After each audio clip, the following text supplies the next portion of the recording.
What's up, Kids Club? In case it's been a minute since someone told you, kids are amazing. Did you know that a kid invented the trampoline? And a kid invented the popsicle, and earmuffs, and Superman, and swim flippers, and Christmas lights. And have you heard of Boy on Slat? He was a kid when he came up with the idea for the Interceptor, a new high-tech way to clean garbage out of the ocean. His invention has been used all around the world. Boyan is a leader, helping people take better care of the planet, and no one expected a kid to have such a huge impact. Yep, kids are amazing, including all you kids in Kids Club. Now, you might believe that about yourself, you might not. That's okay, because today is all about how God uses unlikely people, even kids. Whoa! So today we're at a local skating rink so that we can meet one of our Kids Club friends, Audrey Hitburn. This is 10-year-old Audrey Hitburn. She does roller derby, a sport you have to see to believe. Here's how roller derby works. Each team has 5 positions: 3 blockers, 1 pivot, and 1 jammer. The blockers and pivot work together to block the other team so the jammer can get ahead. The jammer gets a point for every opposing team's blocker they pass. Audrey Hitburn, that's a nickname by the way, is one of her team's jammers, and at 4'7" she has the perfect advantage for this sport, being tiny and being tenacious. All right, so Audrey, thanks for letting us into the rink today. My pleasure. So how long have you been doing roller derby? A year and a half almost now. Only a year and a half? I think it's been 5 years since I've worn skates. Really? Yeah. What makes a good jammer? Well, you have to be tough. You have to be tough. You have to be tough to get through the pack, and you have to be strong, and you have to know the game physically and mentally.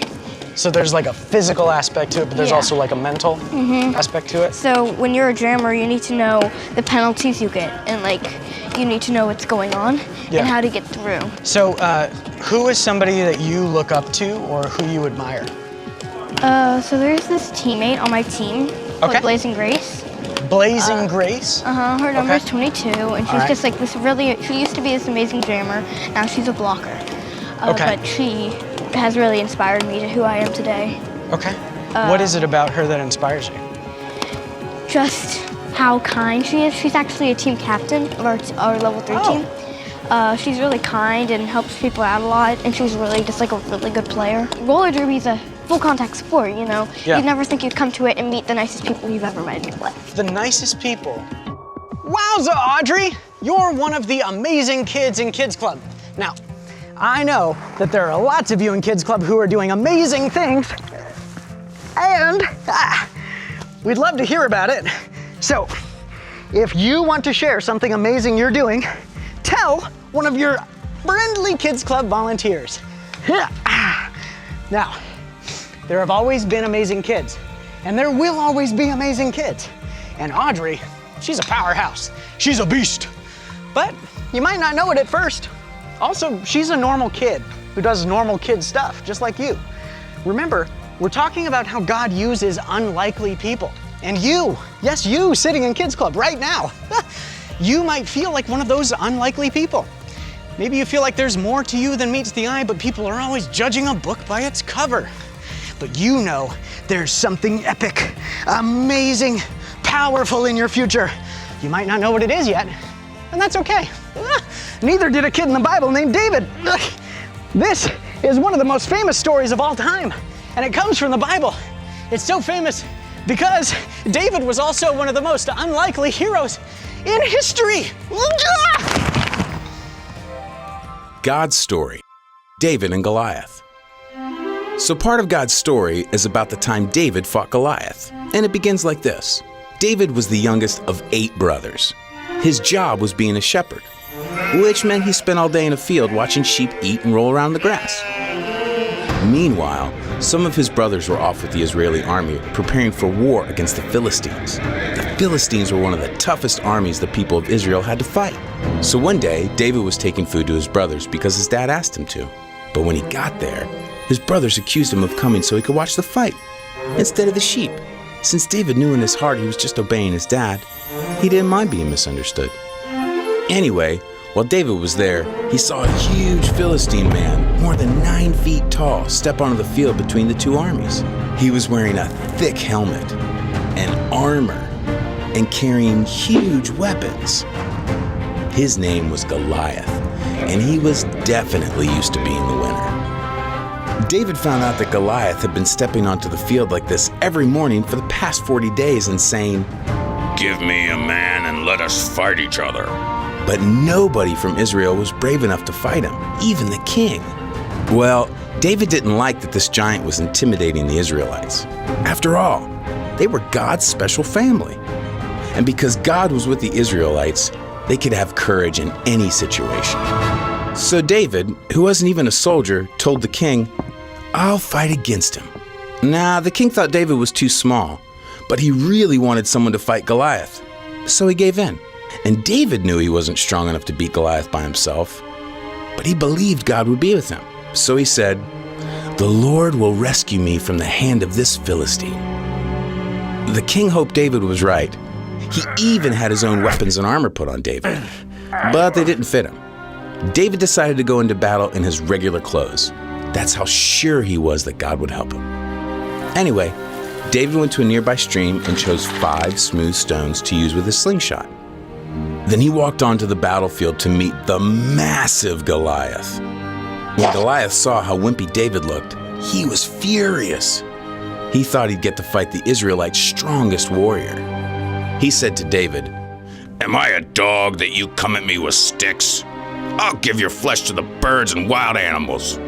David might have looked like a wimp, but he was actually really brave. In fact, he was so brave that when he was taking care of sheep, he fought off bears and lions. Because God helped him protect his sheep, David knew God would help him protect this special family. David said, "You come at me with a sword, but I come at you with the name of the Lord Almighty." He was explaining to Goliath that God was more powerful than anything. He also added that he would feed Goliath's flesh to the birds, which made the giant even more mad. Then David took a stone, put it in the slingshot, and slung it at Goliath. Goliath didn't even get a chance to swing a sword because the stone hit him right in the forehead and sunk in deep. He face-planted straight into the ground. Nobody could believe it. And when the Philistine army realized Goliath was dead, they started running away like a bunch of scaredy cats. The Israelites chased the Philistines, shouting loudly. They had won. God used David, who was just an average kid, to rescue his people. And that's the story of David and Goliath. So, in case you missed it, here's the quick version. David was a shepherd. He brought his brothers lunch. He saw Goliath. Goliath scared everybody. David wasn't scared. He knew God was stronger. David fought Goliath. He used 1 stone. God helped him kill Goliath. The Israelites won. God's people were saved. And that's a part of God's story. Sometimes people don't expect kids to have a huge impact. Hi-ya!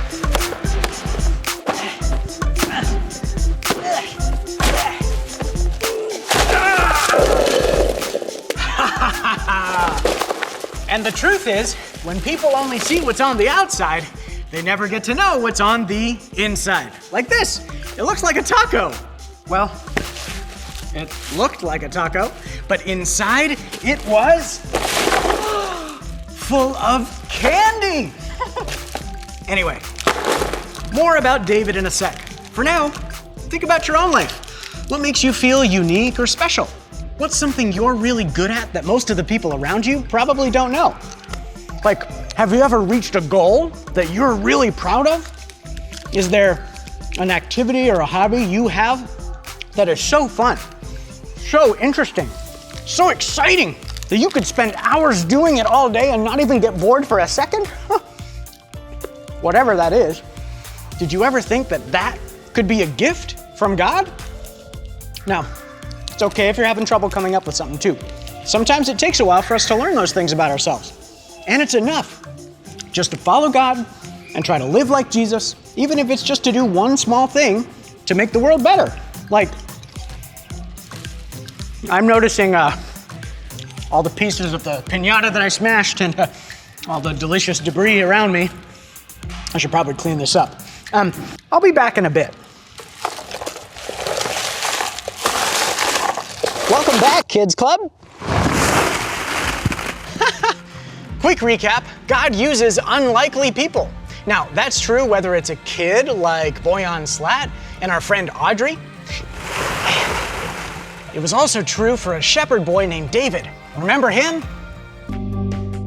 Right, that David. His victory over Goliath was unlikely because David was just a kid. David didn't seem like much, but with God, what seems unlikely, improbable, and even impossible can become possible when we use our gifts. Now, maybe you're like me, and your gift is reading or telling stories, because one day God will use your story to inspire people. Or maybe you love to draw and design and build and invent new things that help people. God is totally into that. Or maybe you have an athletic ability like Audrey, and God wants to help you grow. But how exactly? Now, would you say you are like an unlikely athlete or like an unlikely roller derby? Yeah, just because people might underestimate me for my size. And does that make you like a really good player in some ways, or is that a disadvantage? It helps me out because you need to be shorter, but also because it's like I feel like my size, I like my size to play because everybody has different abilities. Just because of my size, like I can go through the pack easier, and like with some of my skills, like toe stopping and stuff. Wait, like, what's a toe stop? So these are toe stops. So one of my favorite things to do, if there's like a gap open here, Okay. I like to like skate forward and then I'll go like that along the line. You're like hopping? Yeah. You're like, it's like ballet, kind of. Whoa! Do. Oh my gosh. So that's one of your moves. What's another move? So one of my other moves is apex jump, and it's Apex jump? So That sounds epic. So it kind of is. Okay. If there's blockers here, Yeah. Oh, so like if my skate was right here, you mean? I would just go like. Gotcha. And that's called an apex jump. I actually have a picture of me doing one. All right, I just have one more question, Audrey. Audrey Hitburn. Are you ready to race the Bruised Scooter? Who's that? That's me, that's my new roller derby name, the Bruised Scooter. Sure. Ready, set, go. All right, Kids Club, remember, God uses unlikely people. We're gonna race. See you later. Oh man, she's gonna lap me. You're already a lap ahead.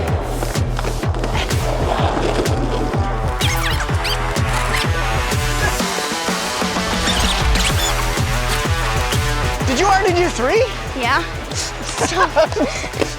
Are you okay? Good job, Audrey Hepburn. Bruised Scooter, 0. Audrey Hepburn, 1,000 points.